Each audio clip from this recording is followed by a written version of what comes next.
Përshëndetje dashur miq, në kuadër të zgjedhjeve parlamentare të 11 majit, sot kam ftuar kandidatin e listës së hapur të qarkut të Elbasanit, tenorin e mirënjohur Armaldo Klogjeri. Shumë njerëz, Armaldo, mirë se erdhe një herë. Shumë njerëz janë surprizuar dhe janë habitur me përfshirjen tënde në politik. Unë të shoh ty që vjen direkt nga fushata, shumë i lodhur, mezi po merr frymë, me vrap. Si kanë qenë këto javë dhe këto muaj për ty? S'pari njërë faleminderit për ftesën. Është e vërtet që shumë njerëz habiten pse unë merrem me politikë. Po. Unë s'jam politikan, po jam artiste dhe zemra ime është vetëm arti dhe kënga. Por duke parë që gjatë gjithë këtyre 12 viteve ka ndodhur shumë gjëra në Shqipëri, shumë padrejtësi, shumë abuzime me pushtetin që kanë pasur këta që janë sot në pushtet, duke parë që shumë njerëz, shumë shqiptar janë larguar dhe unë kam vënë re këtë edhe tek njerëzit e mi, sepse neve si familje jemi një familje shumë e madhe. Gjyshja ime ka 11 fëmijë, ka 7 djemë dhe 4 vajza, dhe për hir të vërtetës pothuajse janë larguar të gjithë nga Shqipëria dhe fëmijët e tyre jetojnë jashtë shtetit, por kur kaloj në Gramsh dhe shikoj ato vende, më vjen keq edhe sinqerisht mbushem me emocion, sepse janë vende që ndoshta nuk do preken më nga fëmijët e tyre për të ardhur në Shqipëri. Pse nuk e menduar ti që ta japësh kontributin tënd në politikë përpara? Pse pikërisht në këtë moment? Sepse ky është momenti, mendoj që ky është një moment jo vetëm për Armaldon që t'japi një kontribut, po është për çdo që ka një emër publik, që ka një pozicion dhe ka një marrëdhënie shumë të madhe me publikun, sepse ne kuptuam që Partia Demokratike kaloi një periudhë dhe një situatë shumë vështirë. Dhe ajo situatë shumë e vështirë po shkonte drejt një sistemi totalitar dhe mendova që në këtë moment gjithkush duhet t'japi kontributin për ta ndryshuar. Por pse? Sepse duke pasur forca opozitare të sinqerta me popullin, me ata që të besojnë, me ata që të dëgjojnë dhe me ata që të vlerësojnë, mendoj që loja në fushë është e barabartë. Neve nuk futemi tashti si opozit në fushë duke e ditur rezultatin që do humbim, por futemi me një rezultat për të fituar, dhe kjo më bëri që unë të punoj me veten time dhe gjithashtu të jap kontributin pranë Partisë Demokratike, sepse unë kam qenë i djathtë, po jo me atë flamurin që dalësh për protesta, të flasësh, të bësh, që t'jem evident i dukshëm, por kam qenë ai demokrati, si thua, mbrapa këtyre kuintave, dhe sot u shfaqja vetëm që fëmijët e mi në fundit të jetojnë në Shqipëri, mos largohen. Si të kanë pritur njerëzit? A janë surprizuar me përfshirjen tënde? Nuk janë surprizuar, më kanë pritur me dashuri, më kanë pritur me vërtet me një gëzim të madh, sepse shikojnë tek unë personazhin e Big Brotherit, Armaldon, tenorin, artistin i cili çdo gjë e ka arritur vetë në jetë. Nuk ka arritur me shpatullat e dikujt apo ka pas mbështetjen e dikujt. Jo, çdo gjë unë e kam arritur vetë dhe unë vi nga një familje shumë e pastër, e cila ka qenë një familje punëtore, ka zbatuar ligjin, jeton me të drejtën që i jep shteti dhe ligji, paguan taksat rregullisht dhe kur më kanë parë vërtet shikojnë në sytë e tyre një besim, sepse besimi vjen duke parë njeriu e dur. Dhe ata besojnë tek unë. Okej. Po atmosfera në politik, si e ke përjetuar ti këtë ndryshim nga të qenit artist në të kthyerit në politikan? Brenda një kohe të shkurtër është një ndryshim shumë i madh që menjëherë ndoshta të turbullon disi. Në fakt për mua nuk ka qenë atmosferë politike. Atmosferë politike do ishte nëse unë do isha në parlament.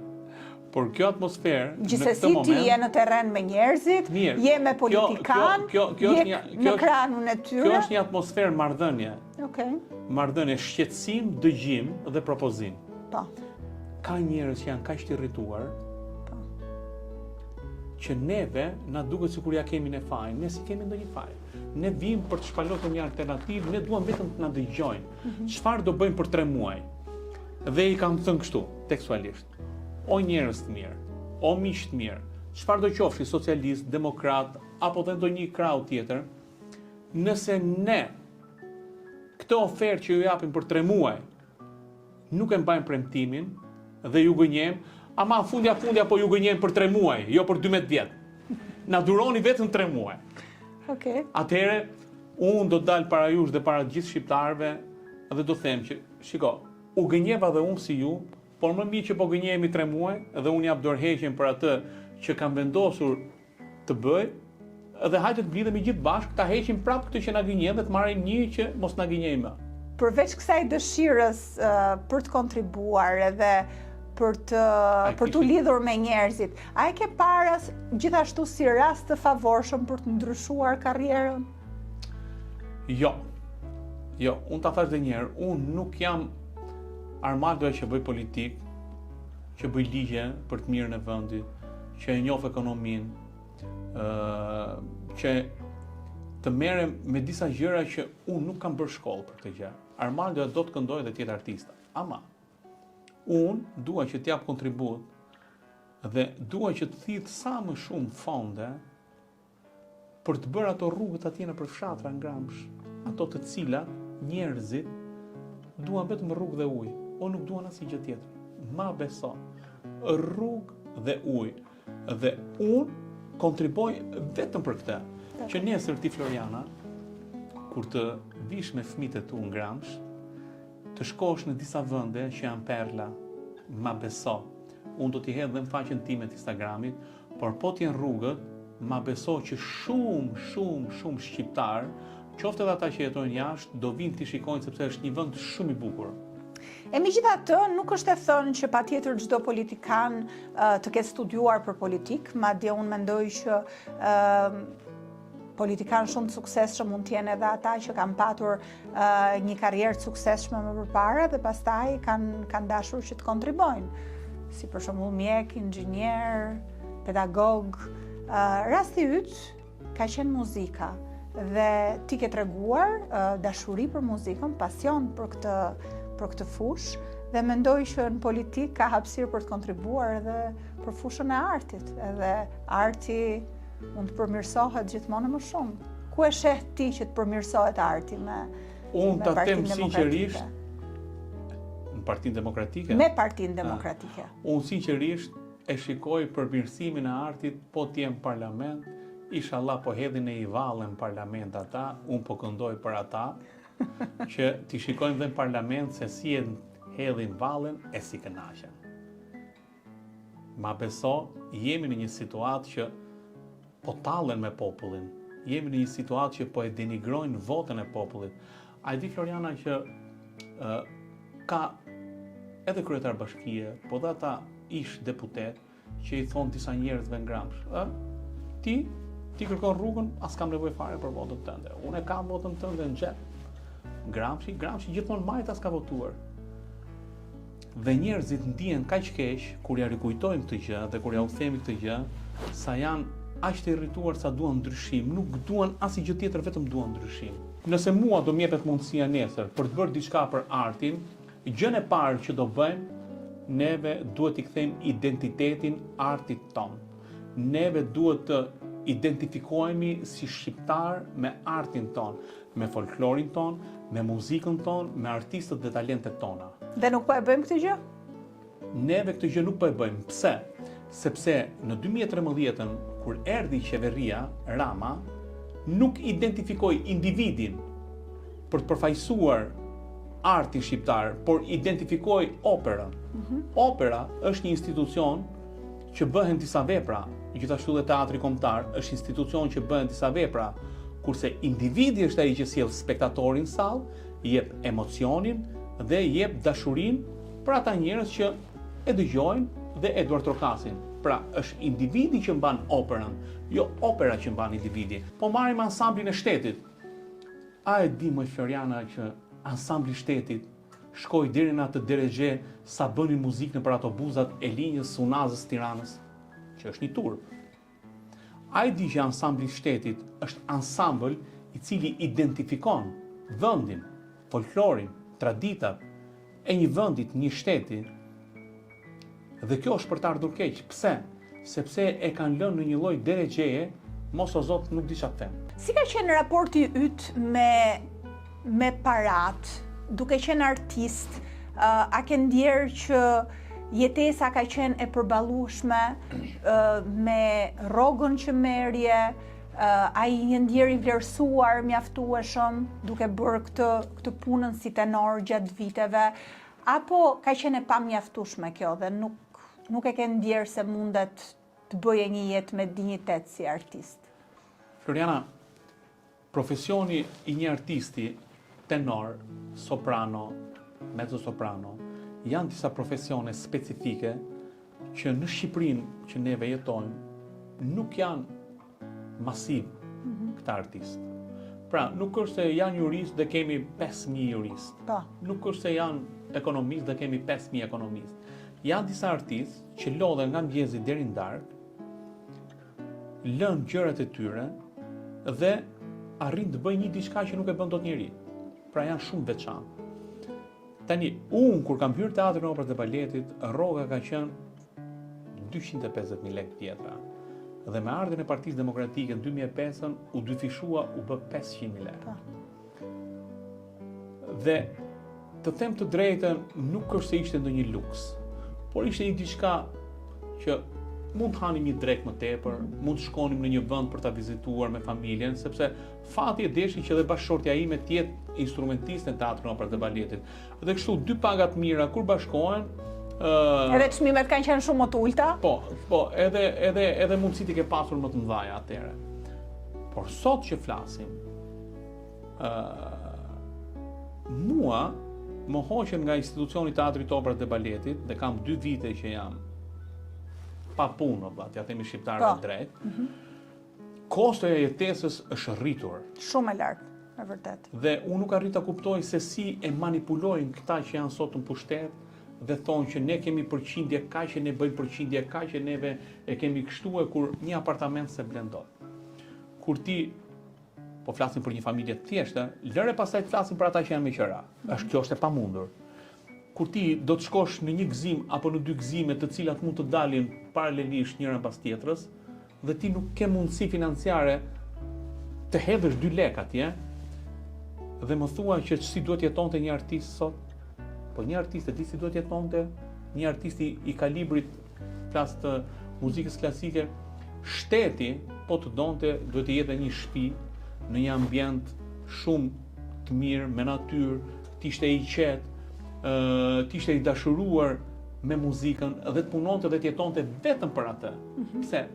Sepse një moment të kesh një stres, apo një moment ti t'jesh i përçmuar nga titullari i institucionit, atëherë ai zëri nuk shkon më ashtu siç duhet. Pra, ti vetë personalisht e ke ndjerë këtë pamundësi. Absolutisht po. Edhe në intervistat e tua të më përparshme kam parë që mund të ketë pas edhe një lloj paragjykimi ose gjykimi edhe për të kënduarit jashtë teatrit të operas, për evente familjare, dasma. Dasma, fejesa, martesa, thuhet shqip. Dhe si e përballur ti me këtë paragjykim? Shiko, unë nuk mendoj që është paragjykim.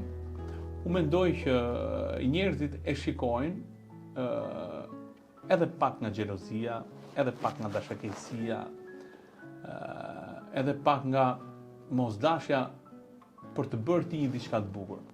Unë themi diçka që ka qenë nga pamundësia. Kush këndon muzikë të bukur dhe çfarë do lloj muzike të këndoj, mjafton që publiku ta bëj për vete, ja ka arrit qëllimin. Unë nuk do ta diferencoja muzikën klasike, muzikën popullore, muzikën e lehtë. Çdo muzikë ka bukurinë e vet. Unë këndova muzikë popullore sepse isha dhe i detyruar, sepse më hoqën nga puna. Dhe duke më hequr nga puna dhe unë do mbaja familjen. Absolutisht. Por muzika popullore shqiptare është më e bukur se muzika klasike. Ashtu vërtet? Pra në qoftë se ti do kishe rastin të zgjidhje, do këndoje muzikë popullore. E di pse do këndoja muzikë popullore, sepse do isha më afër popullit, kurse muzika klasike të krijon një distancë. të krijon distancë, sepse është klasike, është kaq perfekte sa ti duhet të jesh në perfekcion. Kurse muzika popullore është siç jemi ne, po flasim, po diskutojmë dhe po themi gjëra që janë dhe popullore. Absolutisht, absolutisht. Dhe mendoj që populli prandaj edhe njerëzit edhe publikut ka pëlqyer për këtë anën tënde popullore, gjithashtu, edhe që ti e ke shpalosur në programin e Big Brotherit, që me siguri që ka qenë një përjetim interesant dhe i veçantë. Unë nuk e di, e ke ndjerë që të ka dhënë shumë apo më shumë je penduar për përfshirjen? Çdo parashikim që kisha bërë ishte saktë përveç parashikimit që do më hiqni nga puna. Okej. Fama që t'jet Big Brother është një famë që Po e ke dashur ti? E ke dashur këtë famë? E kam dashur. Pse? E kam dashur sepse e kuptova që me muzikën klasike unë nuk kisha famë dhe nuk kisha emër. Kisha një audiencë të rrethit shoqëror të muzikës, një audiencë shumë të vogël, por doja që shpërblimin dhe punën time që unë kisha bërë prej vitesh ta shprehja dhe ta thosha në një program që dëgjoheshe më shumë dhe që ndiqeshe më shumë në publik. Thjesht muzika klasike, sigurisht që është një zhanër më vete dhe shumë i preferuar nga disa, po nuk e di a ka qenë pasioni yt apo thjesht i e gjendur në këto rrethana për të kënduar muzikë. Nuk ka qenë. Unë përpara se të performoja muzikë klasike, kam performuar muzikë popullore. Dakord. Kur ka qenë kjo? Kjo ka qenë përpara vitit 2005. Dakord. Domethënë diku nga viti 2000, edhe pastaj mendova, duke qenë se jetoja në Gramsh, mendova që të vija në Tiranë. Por disa shokët e mi më orientuan që je që je në Tiranë, pse nuk shkon njërë të këndosh në Akademinë e Arteve muzikë klasike. Po hajta shumë po e provoj herë. Vajta e provova dhe pastaj aty kisha një pedagog, Buran Spajiu, ai ka ndruar jetë, dha mor djalë, tha, ti tha do bësh një tenor shumë i suksesshëm, tha, po të punosh. E po mirë, tha, shumë po punoj. Se mendova që gjithmonë do ta kisha muzikën popullore. Aty pastaj mori rrjedh tjetër, E ndërkohë me gruan tënde je njohur në atë periudhë? Jo, me bashorten time jam njohur kur unë kam kënduar operën Tosca në 2006. Dhe tani shiko, çdo të mirë ka i të keqe, çdo e keqe ka i të mirë. Se nëse unë do merresha vetëm me muzikë popullore, nuk do njihja bashorten time. Tani që u mora me muzikë klasike, njoha bashorten. Pa ajo si ka shihet, popullore pëlqen më shumë apo klasike? Ajo, shiko, pyetje e bukur ka. Ajo kur këndoja klasike, e donte shumë klasike. Vdiste për muzikë klasike. Tani që këndoj në muzikë popullore, unë ja vë, domethënë ta dëgjoj, thotë, bukur, më pëlqen dhe popullore, më pëlqen. Të kam dëgjuar që ke kënduar shumë bukur edhe himnin në një nga organizimet tona të fushatës. Ke kënduar për shefin tënd bashkë me kandidatë të tjerë të qarkut e Elbasanit. Kur u bë prezantimi për kandidatët në sheshin Nën Tereza, të them të drejtën e këndova me shpirt, sepse isha aty dhe të gjithë ne që ishim aty ishim për atë him, për atë Shqipëri që neve duam ta bëjmë madhështore dhe ta bëjmë një Shqipëri që të dalim edhe jashtë Shqipërisë me ballin lart. E beson ti që mund ta bëjmë madhështore? Çka? Unë besoj. Se po mos kisha besuar nuk e kisha marrë të vendim. Okej. Edhe ky vendim që kam marrë është vendimi më i rëndësishëm i jetës time. Sepse dia dhe unë të rrija në një cep, të kapja një mik, të futesha në punë dhe të vazhdoja jetën time siç e kisha vazhduar që më përpara. Kjo ka qenë më tepër edhe iniciativë nga marrëdhënia që kam pasur unë në institucion me drejtuesit e institucionit të Teatrit Opër të Baletit. Një marrëdhënie çnjerëzore dhe ma beso që të gjithë kanë frikë të ngrenë zërin kundrejt titullarit, kundrejt padrejtësive që janë bërë, edhe unë dikur kam pasur frikë. E them me sinqeritetin më të madh. Por thash mjaft. Kjo nuk shkon më dhe nuk do të vazhdoj më kështu. Unë jam njeri i lirë, si të gjithë të tjerët, kam lindur i lirë, do jetoj i lirë Dhe për ta mbyllur, shiko, ne jemi të gjithë kalimtar në këtë jetë. Dhe secili prej nesh ka rrugtimin e tij, qoftë i mirë, qoftë i bukur apo qoftë edhe jo i bukur. Por qëllimi, mendoj, i një individi është që të lejë një gjurmë të mirë atje ku jeton ose atje ku do t'japi kontribut. Dhe kjo, ma beso, është gjëja më e rëndësishme. Unë besova, mora këtë iniciativë, mora këtë nisëm, sepse jam i bindur që me ndryshimin që do vi, Shqipëria do eci përpara. Je penduar në një moment gjatë fushatës, kur je lodhur, ç'mund desh, me dikë që ndoshta të ka thënë pse u futa në këtë fushë, ç'të duhet ty? Nuk jam penduar dhe nuk kam për të penduar kurrë. Pse? T'japësh kontribut për vendin që ti jeton në momentet vështira është një emocion i veçantë. Unë i bëj thirrje të gjithë atyre që na dëgjojnë në këtë moment që secili prej nesh dhe secili prej jush t'jap një kontribut sa do të vogël, sepse nuk ka mundësi që Shqipëria të rri në këtë deregje që e vjedhin, e rrjepin nga mëngjesi deri në darkë. Po, në familje, si je Armaldo? Ti ke 2 vajza tashmë? Po. Sigurisht që edhe për to ti do një Shqipëri më të mirë, një Shqipëri me mundësi, një Shqipëri ku njerëzit nuk ikin. Si e përjeton ti jetesën në Shqipëri bashkë me familjen tënde? Me vështirësi, siç po thosha, sigurisht heqja nga puna, çmimet e larta e të gjitha, por krahas kësaj, diçka tjetër që do të shtosh? Floriana, unë i kam thënë bashkëshortes time, do heqim shpenzimet e muajit, ushqime, drita, ujë, dhe çdo gjë tjetër neve do ta shijojmë duke vizituar Shqipërinë, ndoshta edhe disa vende që si kemi parë. Sepse jeta njëherë vjen dhe kalon shumë shpejt. Unë po e kuptoj që ikën shumë shpejt. Marrëdhënien si bashkëshort e kam një marrëdhënie shumë pozitive, një marrëdhënie shumë të dashur, dhe ata komshinjt apo ata njerëzit që më njohin aty lagje, më njohin si djali që bëj pazaret, i kam fiksim vdes. Ti kap ato mollën, tomatet, i shikoj kush janë më të freskëta. Ndoshta mund të jem bërë pensionist para kohë, po tash unë e kam qef këtë pjesë. Kupton? Jo, është shumë e bukur ajo që të kujdesesh. Dal me familjen, pim kafe, rrim, nganjëherë edhe e ke parasysh prindëri edhe nxehti çik me fëmijë se nuk të dëgjon, se e ka mendje diku tjetër, ti i thua bëj këtë. Por jam shumë e fat që kam një familje të tillë, ma beso. Ndihmon me punët e shtëpisë, me fëmijët, me të gjitha. Tani që janë pa punë, patjetër. Okej. Patjetër. I them ndonjëherë kur bëjnë ndonjë gjë të mirë në shtëpi, i them gruas më duar torkiti që s'kam bërë gjë të mirë. Megjithatë unë Armaldo vëre këtë anën tënde humoristike që ty nuk e humbet në asnjë rast, edhe madje edhe këtu djemtë po më thoshnin që edhe në Big Brother e ke pas, e ke treguar shpesh herë.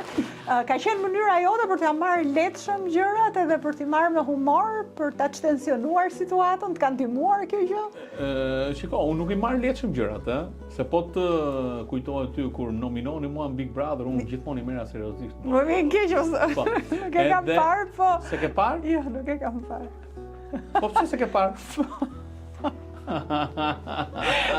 Si ka mundësi se ke parë? Ndoshta edhe në politikë orientohemi kështu drejt gjërave pak të tjera. Nuk pajsoj. Koha është pak më limituar, megjithatë. Ka edhe një alien që nuk e ka parë. Floriana, shiko, ne jemi fis ose më saktë, po mirë kanë fis që e duam humorin në shtëpi. E pëlqejmë humorin edhe e ngacmojmë shumë njëri tjetrin me humor. Unë do të them një diçka që kur i kam bërë një pyetje doktor Berishës, si ka mundësi që juve keni kaq shumë energji në fushat apo dhe në politik, ai ka thënë energjia ime vjen nga puna. Është vërtet. Kurse unë do të them që dashuria ime për mos t'u plagur kurrë vjen nga humori. Kështu që pa pasur pak humor është e pamundur që të plagësh, do të kesh vetëm humor të ndihesh i ri. Po si e ndjen veten? A ndjen të ri? Une? Jo të ri, po super. Mendon që do të vjosh në këtë fushë? Politik? Po. Nuk e di. E di pse nuk e di, sepse shiko, detyrimi për ata që të votojnë është shumë i madh, edhe duhet ja u shpërblej, padyshim. Por dashuria që kam për familjen, e cila vjen vetëm një herë në jetë për mua, është ndoshta më e madhe dhe unë kam dëshirë të rri me familjen. E dua jetën familjare, e dua domethënë atë. Dhe mendojnë që në politik Atë intimitetin me familjen time. Mendojnë që në politik nuk mund ta kesh? Po politika është angazhim shumë i madh. Domethënë politika koha është e pakufishme. Duhet të ngrihesh në mëngjes e të mbyllesh në shtëpi në mëngjesin tjetër. Si ka qenë për ty këto muaj fushat? Si kam parë fare. Më kam marrë malli, edhe sot që jam me ty këtu, nuk kam shkuar në shtëpi fare. Si kam parë fare fëmijët, vajzën e vogël, vajzën e madhe, bashorten, i shikojmë vetëm ndonjëherë nga telefoni, flasim. Ka qenë një angazhim shumë i madh. Po njerëzit. Angazhim derë më derë. Nuk kam, duhet t'u tregojmë shqiptarëve të vërtetën. Kush është e vërteta? Çfarë na kanë bërë këta? Njerëzit të kanë pritur mirë? Njerëzit kanë hapur derën? Derën the, më kanë futur brenda, më kanë dhënë një gotë rakie, më kanë dhënë një karamele, më kanë bërë kafe turke, kemi fol, kemi diskutuar, kemi bërë foto. A kanë qenë entuziast për ndryshim? Janë shumë entuziastë dhe unë shikoj në sytë e tyre që ka një dritë shprese. Ma beso, dua të them që unë kam parë shumë në botë, sepse më kam bërë profesioni që të shikoj shumë. Dhe nga njëherë, ato që kanë të tjerët, neve vërtet nuk i kemi. Por, dashurin dhe emocionin që kemi ne në botë nuk e gjenë. Ma besoj që njerëzit janë kaq të lodhur, kaq të mërzitur, sa duan të shikojnë vetëm njerëz që t'u japin shpresë, t'u japin dashuri dhe t'u japin atë që atyre u ka munguar gjithë jetën. Mua më duhet që të përgëzoj, sepse ti ke treguar përmes angazhimeve dhe sipërmarrjeve që ke nisur edhe ke ndërmarr, që mund të stoposh diçka, merr guximin për të bërë diçka tjetër, jo shumë njerëz marrin guxim për të ndryshuar. Dhe ti në këtë rast e bën për një qëllim patriotik edhe për të dhënë kontribut, por ama është vërtet për të vlerësuar. Unë e njoh politikën, ti pavarësisht se e bën të duket mirë edhe gjithçka entuziaste, politika prapë është botë e ashpër dhe unë të përgëzoj për këtë nismë dhe të përgëzoj që po vazhdon me këtë pozitivitet deri në ndryshimin edhe çrrënjosjen e këtij regjimi. Të falenderoj shumë, por duhet të dish një gjë, Floriana, që njerëzit kanë nevojë atyre kur janë keq, se kur janë mirë nuk kanë nevojë njeri, të vinë të gjithë mbrapa. Problemi është që kontributin duhet ta japsh atyre kur ka nevojë tjetri. Jo kur s'ka nevojë. Faleminderit. Faleminderit shumë për intervistën. Thank you very much. Dhe suksese dhe uroj të shikojnë në parlament.